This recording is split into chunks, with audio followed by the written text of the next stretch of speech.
What's up, Ragin Nation? How's it going? This is Alex. You watching the Marvel edition of the Ragin Nation show. This is just Webster's. We're talking about all things matter me in the world of Marvel films. This is episode number 3, and what we're gonna do in this video is we're gonna do a review for the latest X-Men Days of Future Past trailer. This is trailer number 2.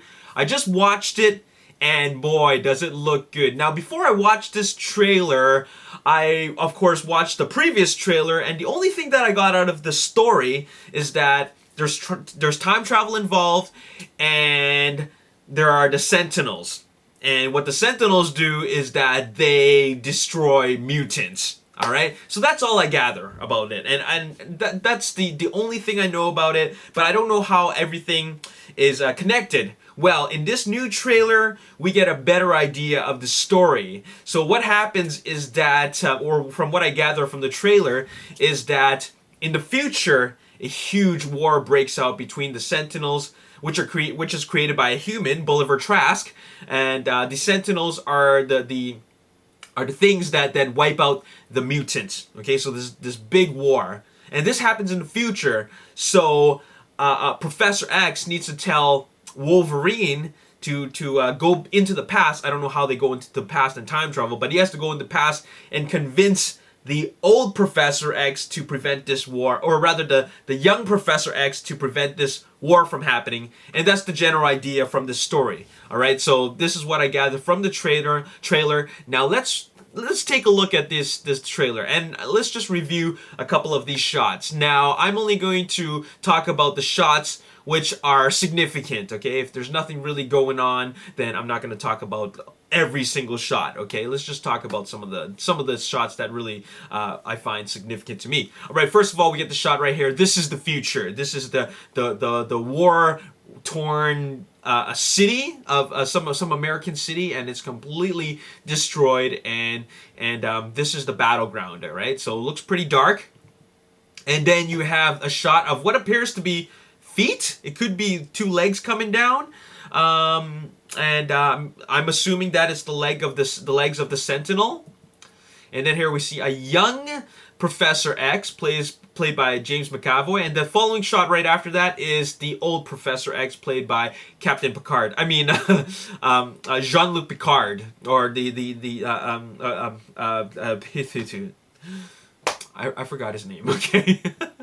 And then we have Ian McKellen as the old Magneto, and then we have Michael Fassbender as the young Magneto. The shot of these two versions of themselves happens right after another. So it's supposed to suggest that we get to see both versions, the young and old version of the same character in the same film. All right.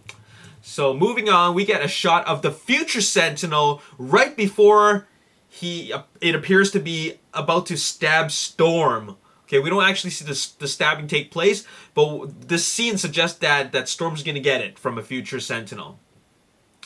And what we see here is a scene that's kind of dark, but you know those 2 leg thingies that I thought was the Sentinel? It's not. It's actually some kind of big ship, and we see all the little Sentinels, the little future Sentinels, down below. So it looks like it's some kind of ship, and it's deploying all the future Sentinels from the bottom. Okay. Next we have a shot of Colossus, and I think that's Blink in the background. And here's a shot of I'm not sure if that's Pyro or Sunspot. Pyro was in X2, and he's able to manipulate fire, but I didn't know that he was able to turn himself on fire like a Human Torch. But if it's not Pyro, then it should be Sunspot, okay? Because we saw Sunspot in the Empire magazine cover. And what Sunspot is able to do is that he's able to channel solar energy, and he's able to he's able to absorb solar energy, and he's able to manipulate light and heat. So in this case, he's lighting himself on fire. And I believe in the background is Warpath, but I'm not exactly sure what he does. I think this is the X-Jet, and I think this scene takes place in the future. Here's Logan with I think that's Beast, and that is of course young Professor X.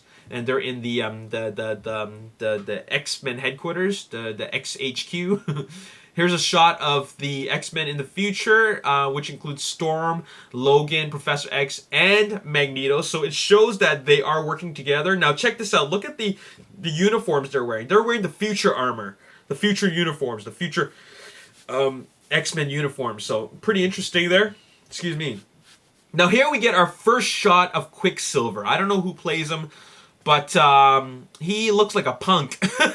He just looks like a real punk. He's got the goggles on. He's got the silver hair. He's got a silver jacket. And then it looks like a scene where young Charles Xavier and young Magneto are having a confrontation.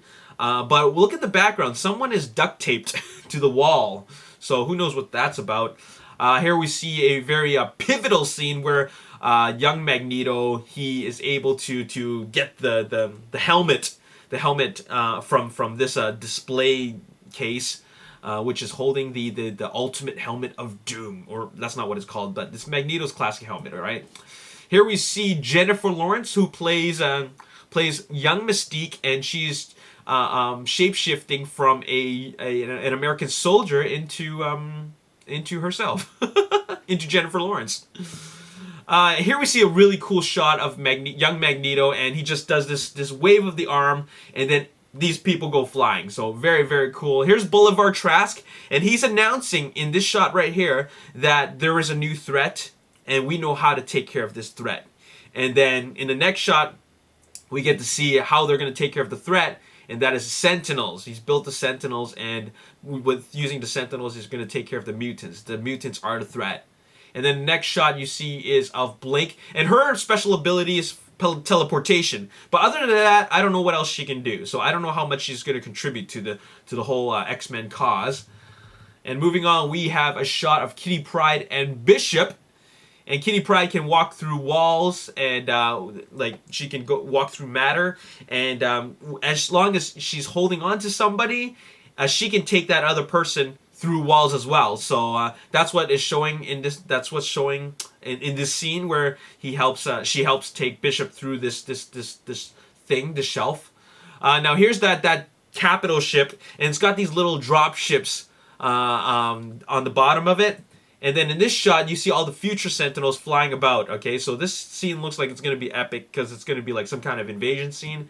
Next up, we have Magneto flying what looks like the old Washington D.C. or something. Like there's some sort of like a press conference going on here out in the open. But what you see in the background is, of course, the Sentinels. So that looks like an action-packed sequence. And what we have here is something that I'm really excited about because I really like this particular mutant, and that would be Iceman. And this is really exciting because he's got his classic ice sled going on. Very, very cool. This is what I like to see because I really liked Iceman I like his abilities, okay, and I was waiting to see that. And here is, I think this is Sunspot throwing channeling his fire into a future Sentinel. All right, so that looks like a great battle going on here. And then here's another battle between the future Sentinel versus Colossus. Okay, and here's one of the abilities of the Sentinels, and that is able to blast flames out of its face.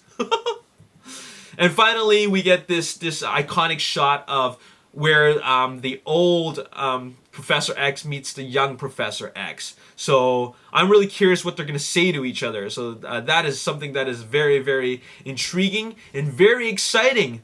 So that's all I got to say in this video. I just wanted to share with you my thoughts and feelings about the new trailer. I love the way the new trailer looks. Now, it's not as crazy as the Spider-Man trailers or let's say, for example, an Avengers trailer or a Captain America trailer, but it still gives you a sense of just like action. There's a sense of urgency here. There's a sense of, mutants are going to get wiped out. They need to do something about it, all right? And what we're going to see in X-Men Days of Future Past is an epic battle between mutants and Sentinels. And Sentinels are, of course, created by humans, or rather one human who's the mastermind behind it all. So there is a serious threat going on, and it is going to be super exciting, and I can't wait to see X-Men Days of Future Past coming out in May this year. It's going to be part of the big summer movie season. So there you have it. That's all I gotta say in this video. As always, if you enjoyed this video, hit the like button, subscribe to the YouTube channel, like me on Facebook, The Ragin Nation. Also follow me on Twitter at Ragin Nation. Check out my photos on Instagram at The Ragin Nation. And this is, of course, episode 3 of the Marvel edition of The Ragin Nation show. There's gonna be a lot more. We're gonna talk about Avengers Age of Ultron in episode 4, so stay tuned for that. And there you have it. Thanks for watching. My name is Alex. I'll see you next time. Peace. And Scarlet Witch, if they're not mutants, or if they're going to have some kind of different origins, which are completely different from X-Men Days of Future Past. So